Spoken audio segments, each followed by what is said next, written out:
Pro wrestling's all about making money, and politics is about getting money. Welcome to the Lions of Liberty podcast. Here is your host, your guide, your shining beacon of liberty, Marc Clair.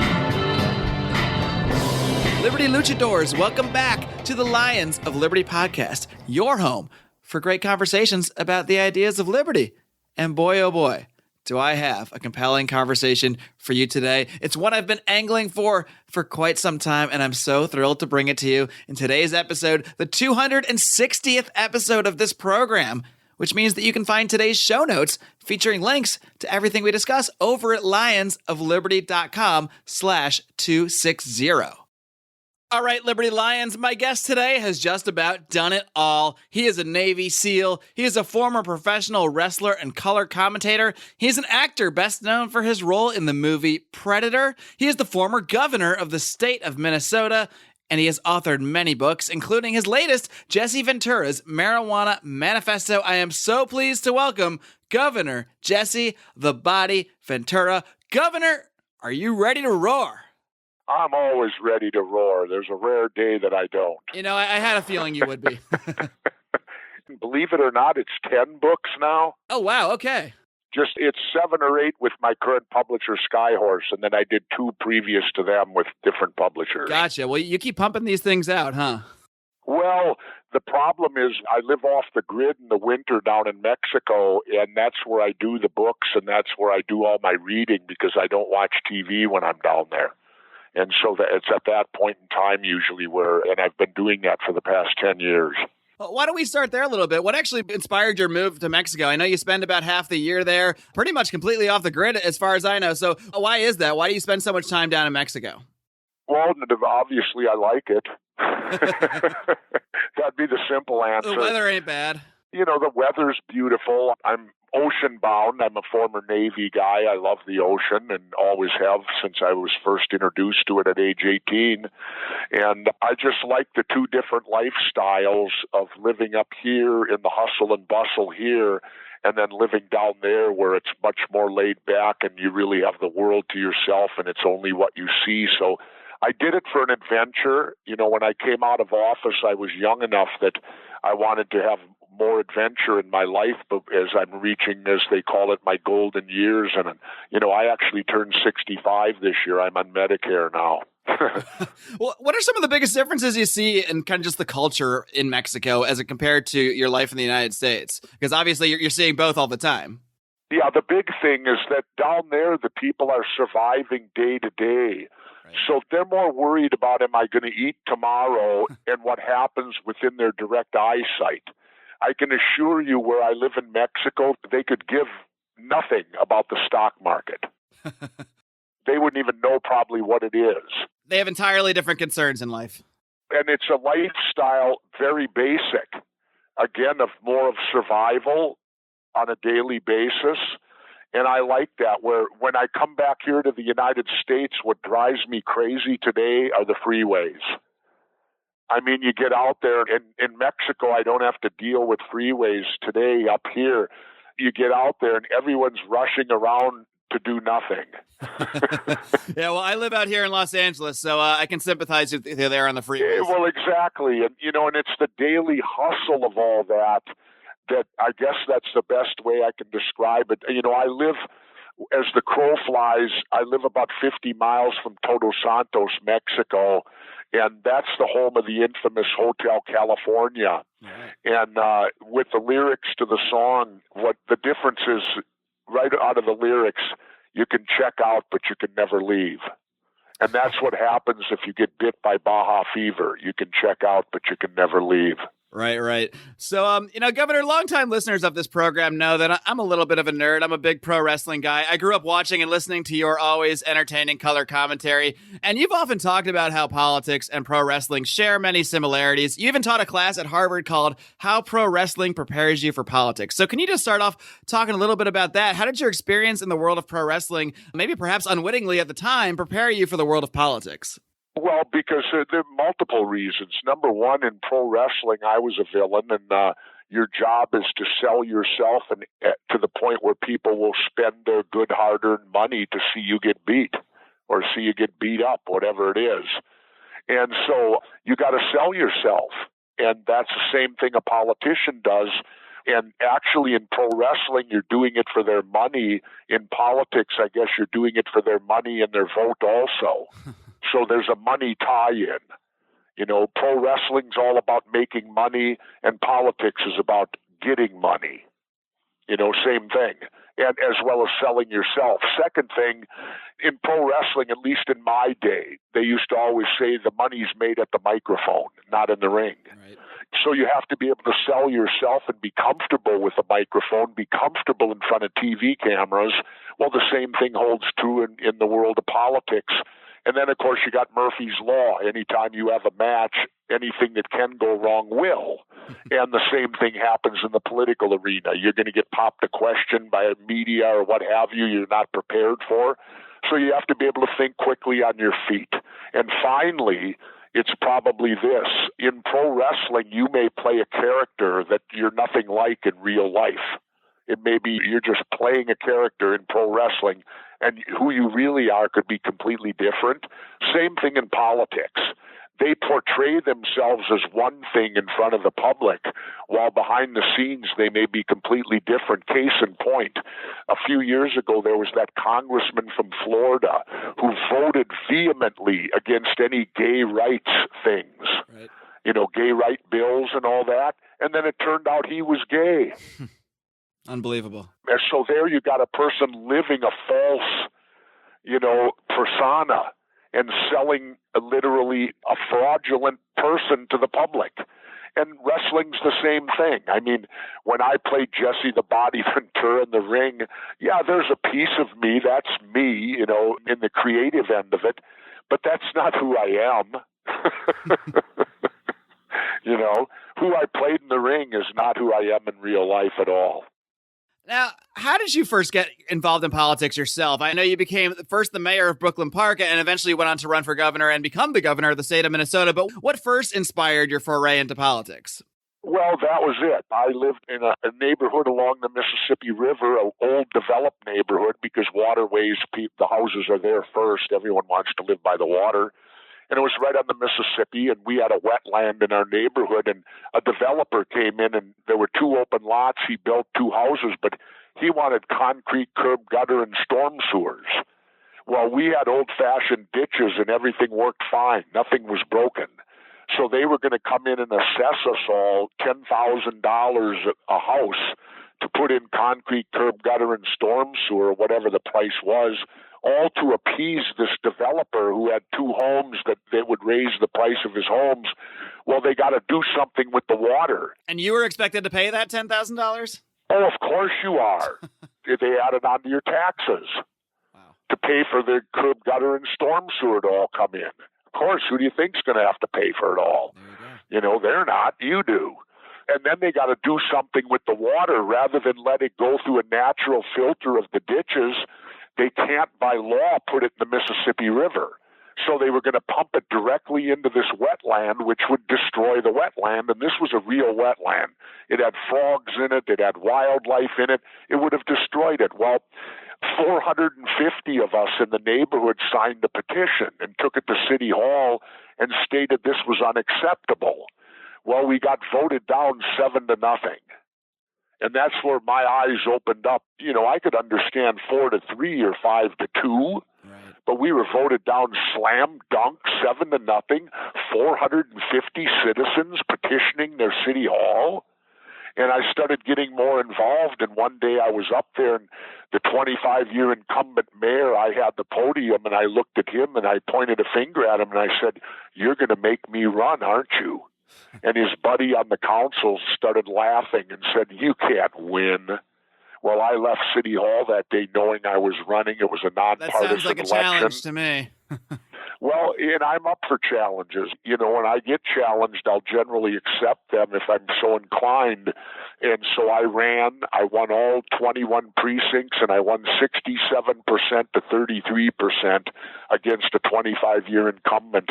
And then, of course, it was during that time, before it was nonpartisan, the leadership of the Democratic and Republican parties sent letters throughout everyone in Brooklyn Park calling me the most dangerous man in the city and to vote for the 25-year incumbent, which was fine.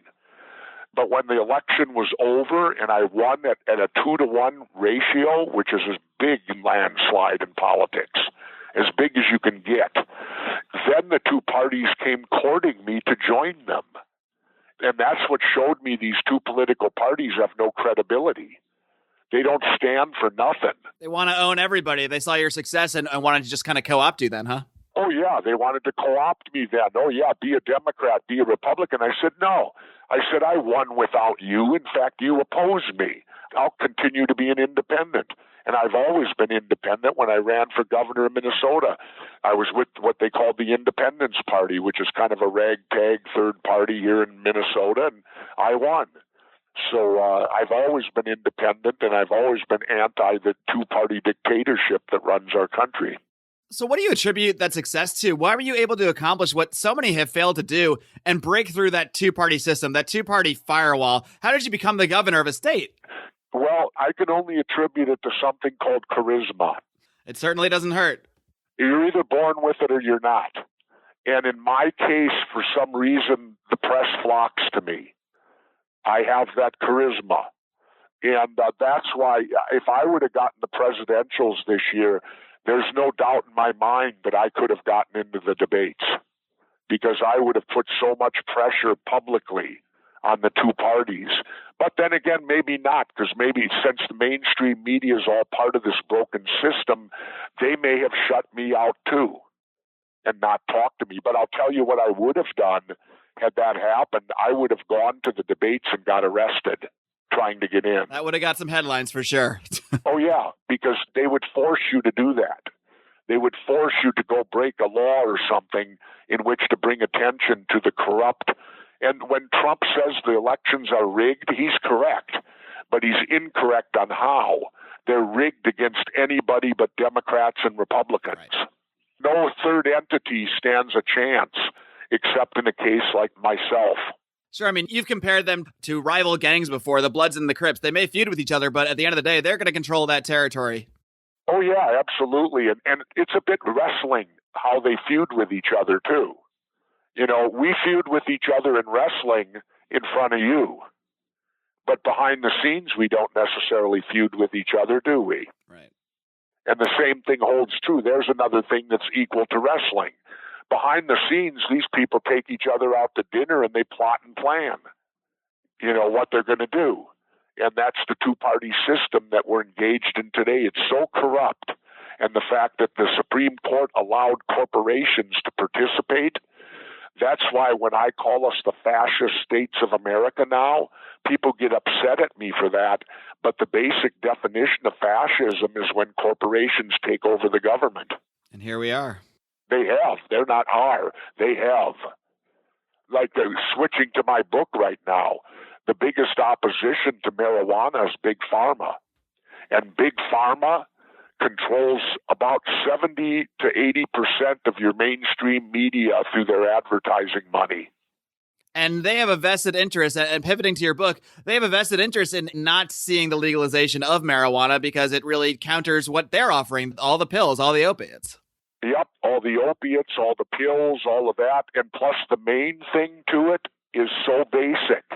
Here's the real sticker why the feds won't legalize and why everyone opposes marijuana being legal. You could grow it. It would be free if poor people could get it.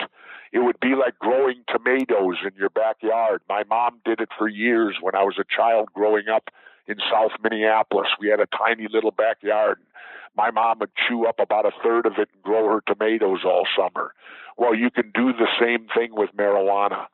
So the government wouldn't get paid off, would they? And Big Pharma wouldn't control the pricing, would they? Now, Governor, you've been an advocate of marijuana legalization for a very long time, I believe, even back to when you were governor of Minnesota. So I'm curious what inspired you to write this book right now at this time. Why is this the moment to really push this issue all the way to the forefront?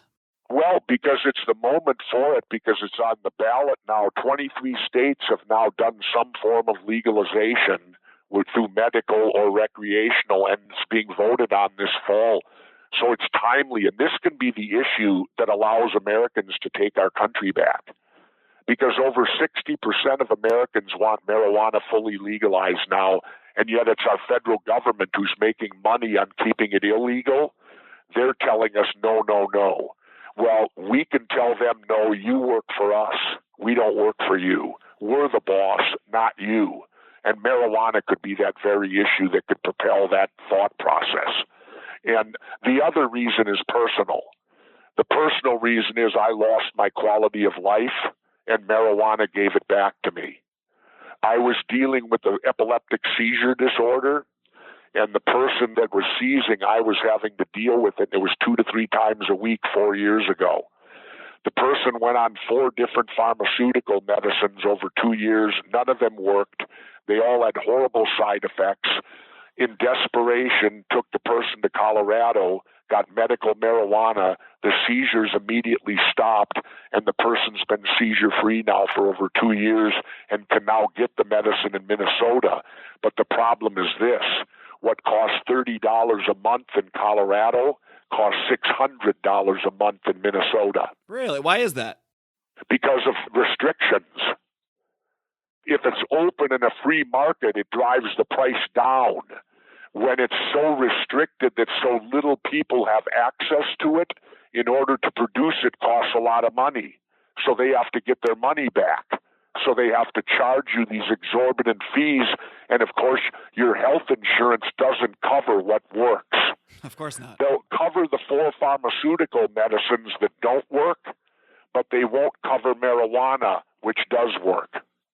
Going back to Mexico for a minute, Mexico has experienced extreme amounts of violence. I mean, unbelievable levels of violence related to the war on drugs. So can you kind of touch on how legalizing marijuana in the United States would help curtail the violence related to the war on drugs in Mexico?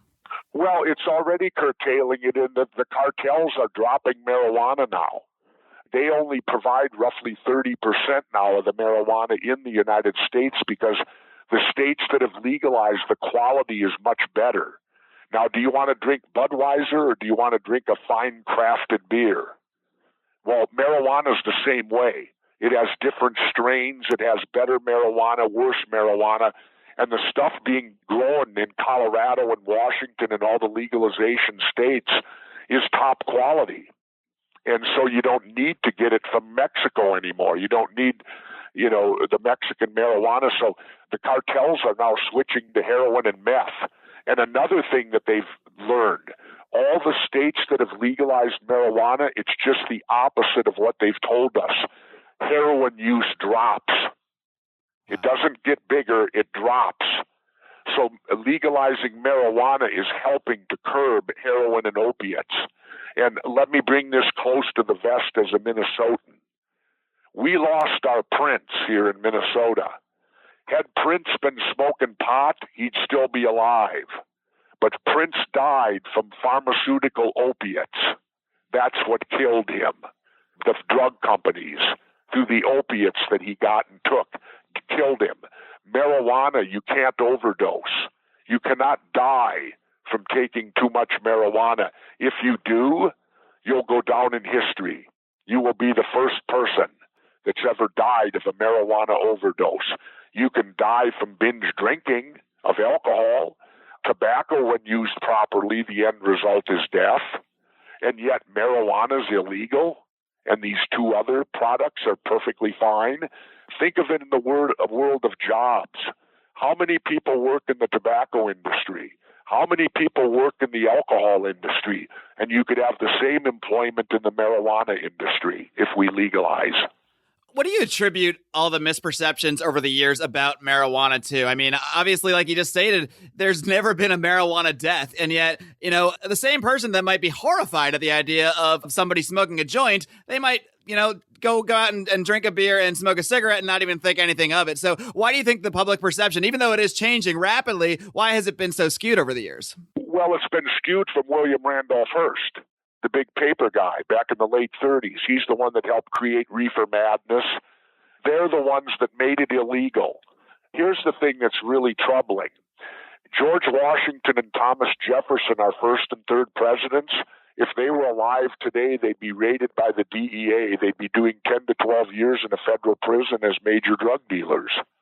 Anyone else see something wrong with that picture besides me? What I learned in researching and writing this book was that marijuana was the economic backbone of this country for the first 160 years of its existence. And they don't tell us that. That's kept out of our history books. You can't read a word about it in a school book. Yet our Constitution, Bill of Rights, and Betsy Ross's original flag are all made out of marijuana. Now, doesn't that make it as all-American as it could be? Wow. You know, we've been lied to about this fantastic product. And for the religious people out there who believe in God, well, then you have to believe God made marijuana, didn't he? And did he make it for us to eradicate and destroy it? No. If you believe in God, you believe God provided everything here for us to use. Why aren't we using this plant? It's got remarkable healing. Read the intro to my book by Steve Cubby. This was a guy dying of non-operable adrenal cancer. They gave him a 5-year death sentence. That was 35 years ago. Marijuana's kept him alive. He then got raided by the DEA and was thrown in prison for growing 14 plants to keep himself alive. He lost 22 pounds in prison. The cancer came back, and finally cooler heads prevailed, and he was let out, and he moved to Canada where he can get all the medical marijuana he needs. Mr. Cubby's story at the beginning of your book really was compelling. I mean, even on its own, he makes the case by himself for medical marijuana before you even get into the book. I'm curious about that, though, because, you know, we're talking about all these legal propositions coming up to legalize marijuana, and I believe 9 states have some form of marijuana legalization on their ballot coming up here on Election Day. Mr. Cubby actually opposes the California initiative, Prop 64, to legalize marijuana. I'm not sure exactly all of his reasons, but he seems to indicate it's not a true legalization bill. Right. Well, what they try to do, they try to water them down and they try to gain control, right. Like the bill in Ohio. The bill in Ohio is going to make it to where only 2 corporations could provide the pot. See, you'd see the government legalize it if their corporations get to control the pricing and run the industry, sure like alcohol. But the problem is the pot smokers don't want that. They want it where you have the right to grow it and that poor people can have access to it without being fleeced over by the pharmaceutical companies. I mean, look what happened on that stuff with the shots you get for bee stings. They used to be $20 a shot. They jumped to over $400 a shot by the pharmaceutical industry. And that's to save people's lives who get an adverse reaction from a bee sting. How dare this country turn people's health and lives into for-profit business? See, everybody wants everything privatized.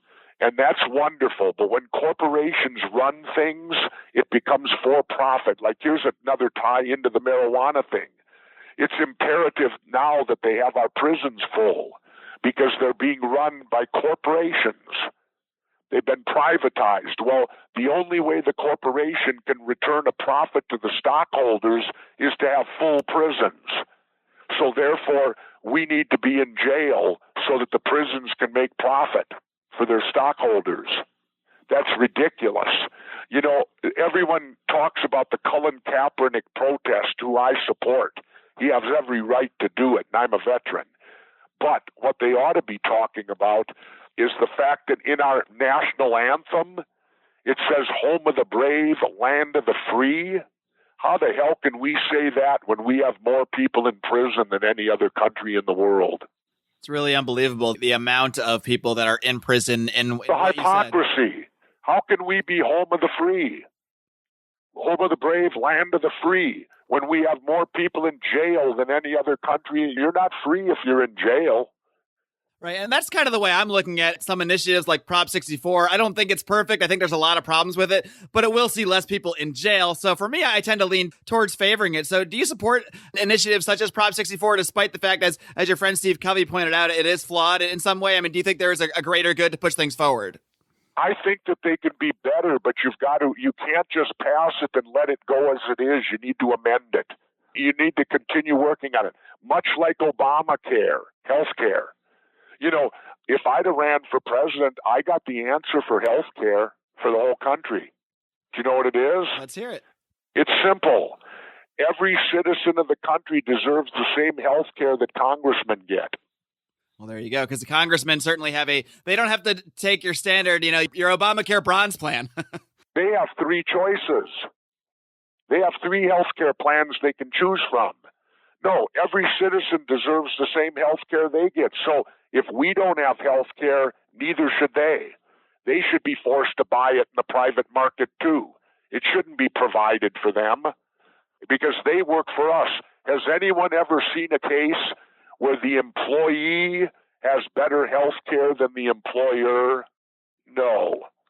And yet with our government, the employees, congressmen, have better health care than the employers, us the taxpayers. There's your answer to health care. You either take theirs or everybody gets the same as they get. Jesse, I'm curious if you feel that other drugs, such as, say, stuff that doesn't have the same kind of medical benefits that we're learning that marijuana does have, say, heroin, cocaine, do you apply that philosophy that you apply to the legalization of marijuana to other substances? Well, I believe that you should not go to jail for being an addict because addiction is a disease and certain people are more susceptible to it. And here's my argument. Caffeine is a drug. How many people can't get up in the morning and have a cup of coffee that they don't need their caffeine fix? I'm drinking one right now. There you go. So you got all these people addicted to caffeine, and I only make that point. I don't want caffeine banned, but I make the point of everybody has their addictions, no matter what they are, and they should not be treated criminally. They should be treated medically.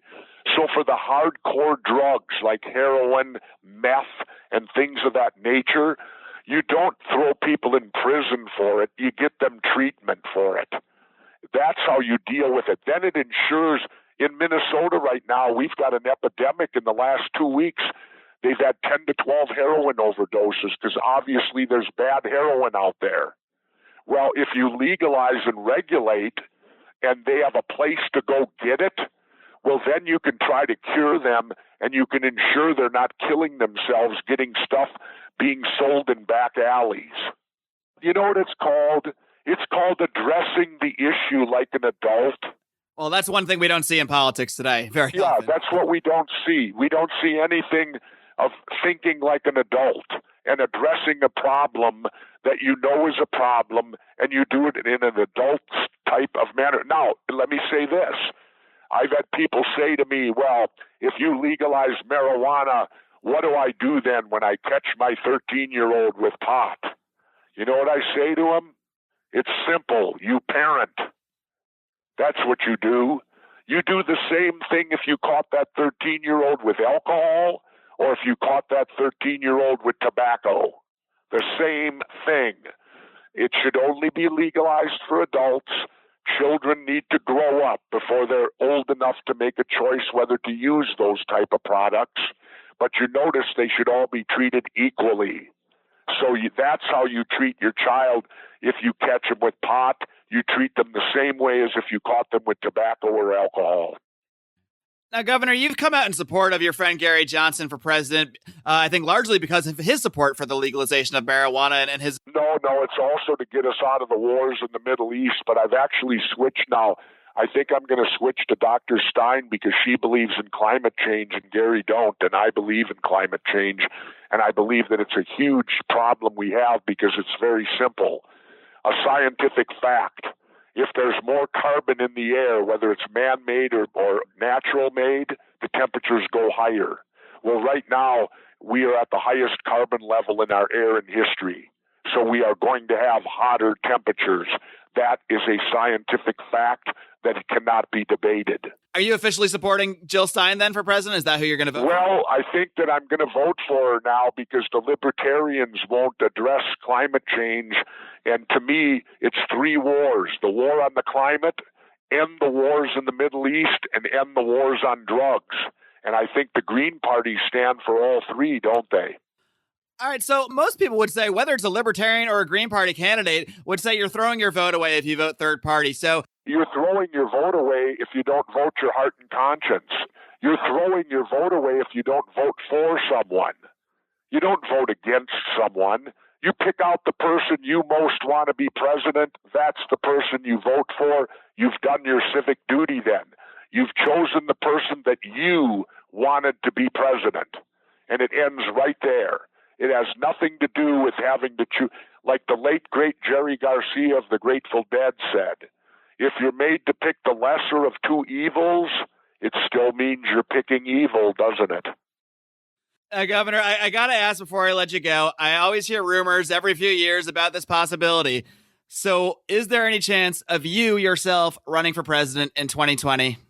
Well, the only way it would happen, it would have to be a grassroots thing where people in all 50 states would get me as an individual ballot access, because I will tell you this, I will not join a political party. There were rumors even this year of you possibly joining the Libertarian Party. I was invited twice to their convention, but I disagree with some of the things they stand for, and I don't want to be labeled as being part of a party. So if people would want me to run for president, it would be incumbent upon groups of people in each state to get me ballot access. And if they did that and got me all 50 states and I could run as Jesse Ventura, a complete individual like George Washington, and run for president and give the people the opportunity to elect the second president who doesn't belong to any political party, because the first one was George Washington. If that scenario came up, I would probably do it. But that scenario probably is not going to happen, so I think I'm pretty safe. So it's going to take a real grassroots movement to pull you out of Mexico and try to get you into the White House for 4 years. Well, like I said, I don't want to join a party, because to me, then you have to have allegiance to that party. And the president, to me, should be an individual who has allegiance to the country, not to a political party. Governor, I just want to commend you on this book by you and Jen Hobbs, who was kind enough to arrange this interview. It really is, honestly, and I've been studying this issue for decades, literally, and this is really one of the most comprehensive breakdowns of the case for marijuana legalization that I've ever read. You really do tackle just about every angle imaginable. We've only scratched the surface here today, so I do want to recommend everyone go out, and we'll link to that book in today's show notes for the program, to go out and check out Jesse Ventura's Marijuana Manifesto. Before I let you go, Jesse, what is ahead for you? You know, what do you have coming down the pipeline? I believe you have a new show coming out. Let everyone know what you got going on. It's interesting that I'm pretty well banned from mainstream media in working for them, because I bring up subjects that their sponsors don't want talked about, so therefore I'm a pariah. And I find it amazing. I've just signed with RT America, Russian television, and I've been assured my internet show is on with them for a year, and I've been assured I won't be censored and I can speak about anything that I want. And I find that just mind-boggling, that Russia gives me my free speech, which the United States of America denies me. Well, you know what they're going to say. Now they're going to say that you're a propaganda piece for Putin. Really? Well, I don't think that, but you're going to hear it. Really? What could be more all-American than Jesse Ventura and Larry King? And we're both on RT. And the point being is, yes, it's owned by the Russian government, but PBS is owned by our government, isn't it? There you go. There you go. Plus, here's the big point. There's no advertising. Our mainstream media is owned by pharma. Robert Kennedy Jr. is a friend of mine, Robert Kennedy's son. He wanted to go on the media to talk about vaccines and what they put in them. They wouldn't even allow a Kennedy on TV to talk about it. And he was told that pharma pays up to 80% of mainstream media's bills. They actually told him that was the reason. They admitted it. They admitted it off camera. Wow. They told him that pharma, they get roughly 70 to 80% of their revenue. Look at TV today. How many drug ads are on? You're inundated with them. They're all day and all night. Take this. Tell your doctor you want this. And I got news for you. If you're telling the doctor what you want, the doctor's not a doctor. He's a dealer. Shouldn't the doctor be telling you? He went to medical school. You didn't. Right. And why do they advertise anyway? The doctor will give you what you need, supposedly. Why do they need to do ads on TV? See, the point is our media is controlled by the advertisers. And Robert Kennedy was told if anybody on mainstream even talks bad about pharma, they'll get immediately fired. That's just amazing that they would actually come out and tell him that. They did off camera. Yeah. Wow. See, they can deny it. They'll say, oh, that Jesse Ventura's lying. That's not true. But I had Robert on my show, and he talked about it on my show off the grid. That's where it's all documented. He talked about it to me. I was one of the few shows that let him on. Well, Governor, I'm certainly glad that you do have an outlet here on RT coming up. So before I let you go, why don't you just let everybody where they can find that show coming up, how they can get a hold of your book, and feel free to plug away on anything else you got coming down the pipeline. I appreciate that, but you know what? I don't do distribution. You can get the book anywhere you get books, Amazon.com, all the things on the internet, all the bookstores. That isn't my job. My job is to write them. I don't distribute them. And as far as me, the show is still in, we're still creating it, but election night, I'll say this, election night, I will be sitting at the desk of Russian television commenting on the United States election. And my days at CNN and all of them are over. I'm going exclusively with Russian TV now. All right. Well, that is must-see TV. So everybody, I encourage you guys to tune in to RT and check out Governor Ventura doing election coverage, because that sounds fascinating to me. So, Governor, I thank you so much for your time today. Thank you. I appreciate it. Thanks for the opportunity. And I urge all the states out there, please vote and legalize marijuana. It's the best thing we could ever do. Governor Jesse Ventura, keep up the great work and keep on roaring. Thank you. Bye-bye. Thank you. All right, folks, I hope you enjoyed my conversation with Governor Jesse the Body Ventura today. And man, I got to say, I love doing this podcast because what other opportunity would I have to spend 40 minutes on the phone with Governor Jesse the Body Ventura, a guy I grew up watching as a pro wrestling commentator, a guy I saw in the movie Predator, a guy I saw rise to become one of the only independent governors in the United States, and a guy whose books I've read all of at this point. So it really was a phenomenal thing to be able to have this opportunity to speak to Governor Ventura on the phone today. And I was happy to share this conversation with you guys. I hope you found value in it. I know a lot of libertarians out there are going to get rankled by a few comments that he made throughout there. But, you know, I don't agree with everything Jesse Ventura says. I didn't bring him on the show to agree with me on every little facet of our political dialogue. I brought him on the show because at the end of the day, I do think he's an honest, compelling man who, while nobody is going to accuse him of being a classical Rothbardian libertarian or anything like that, he takes a heck of a lot of positions to line up with the ideas of liberty, the philosophy of liberty, and of course, his push for the legalization of marijuana is certainly one of those, and for the ending of this war on drugs. For me, that is the issue that I am the most passionate about. It's one of the issues that really got me into the liberty movement, and it's why I do this. You know, I see every day that we are locking people up in cages, as Governor Ventura pointed out. The land of the brave, the home of the free, puts more people behind bars than any other country on the planet, and that's a very disturbing thing. Now, if we just happen to be a very violent country, I guess I would be upset, but I could see why you'd have to put those people in jail. But the fact is, most of those people behind bars are there for completely nonviolent, completely victimless, here come the air quotes, crimes. So we do have to make progress on this. We are making progress on this. I have reservations about Prop 64, which I'm going to vote on tomorrow here in California. But at the end of the day, I think unless something is so terribly crony capitalistic as it was in the case of the Ohio ballot, which we discussed, which essentially did hand over all marijuana production to two companies, for the most part, I think legalization efforts do need to be supported by libertarians, by people that care about the ideas of liberty, by people that are rational human beings. I don't care if you call yourself a libertarian. I mean, if you're a reasonable human being, how can you justify keeping pot illegal, even if you agree with the concept of the war on drugs, as horrible as I think that is? How can you justify having marijuana illegal while cigarettes are fine? Cigarettes are a gateway drug. You know, this is something that Governor Ventura discusses in the book. Cigarettes are actually shown to cause addictive behavior and train your body to become addicted to other substances.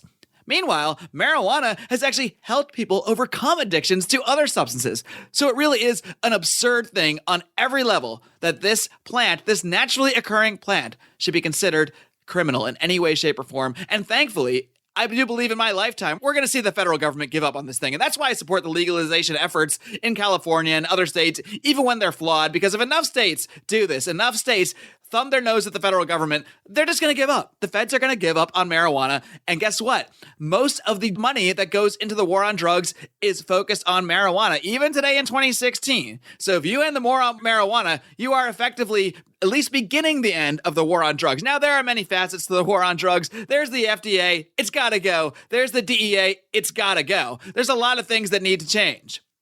But legalizing marijuana is a very important first step. It can perhaps finally be a gateway drug. It can be the gateway drug into treating people like humans, into not throwing them in cages for merely possessing a plant or putting a substance into your body that someone else doesn't approve of.